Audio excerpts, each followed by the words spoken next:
സംസ്ഥാനത്ത് മുഴുവൻ ജില്ലകളിലും മഴ മുന്നറിയിപ്പ്. മലപ്പുറം, കോഴിക്കോട്, വയനാട് ജില്ലകളിൽ ഓറഞ്ച് അലർട്ടാണ്. മറ്റ് ജില്ലകളിൽ യെല്ലോ മുന്നറിയിപ്പും നൽകി. അടുത്ത 5 ദിവസം ശക്തമായ മഴ തുടരാൻ സാധ്യതയെന്നാണ് മുന്നറിയിപ്പ്. അലക്സ് മുഹമ്മദ് തിരുവനന്തപുരത്ത് നിന്നും ചേരുന്നുണ്ട്. അലക്സ്, ശക്തമായ മഴയ്ക്കുള്ള സാധ്യതയെന്ന് കാലാവസ്ഥാ നിരീക്ഷണ കേന്ദ്രം പറയുന്നുണ്ട്.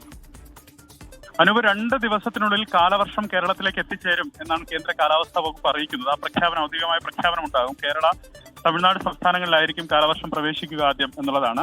ഇതിൽ അറബിക്കടലിലെയും ഒപ്പം ലക്ഷദ്വീപ് മേഖലയിലേക്കുമൊക്കെ കാലവർഷം വ്യാപിച്ചതായി കേന്ദ്ര കാലാവസ്ഥാ വകുപ്പ് അറിയിക്കുന്നുണ്ട്.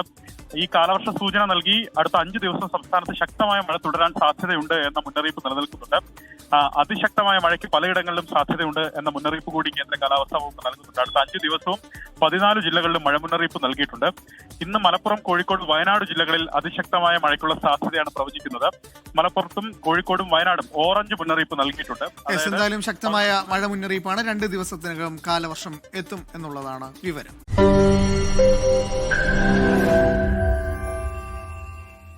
ലോകത്തെവിടെയായാലും ഏത് സമയത്തും 24 വാർത്തകളും ഓഗ്മെന്റഡ് റിയാലിറ്റി പാക്കേജുകളും എക്സ്പ്ലെയിനറുകളും വിശദമായി കാണാൻ ഞങ്ങളുടെ യൂട്യൂബ് ചാനൽ നിങ്ങൾക്ക് സബ്സ്ക്രൈബ് ചെയ്യാം.